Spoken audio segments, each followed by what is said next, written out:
how to turn off read receipts on Messenger. Hey everyone, welcome back to the channel. In today's video, I'll show you how to turn off read receipts on Messenger. So now without further ado, let's get started. So here first thing first, open the Messenger app on your phone.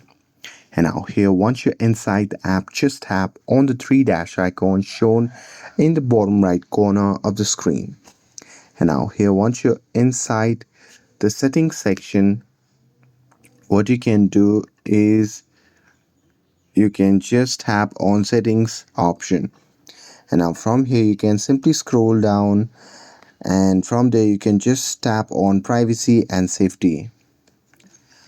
And now here once you're inside this section, if you scroll down there, you'll see the option labeled as read receipts.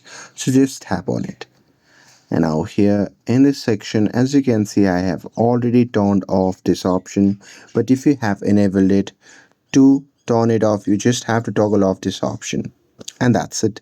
With this, if you found this video helpful, then don't forget to like, share and subscribe to get updated for more videos.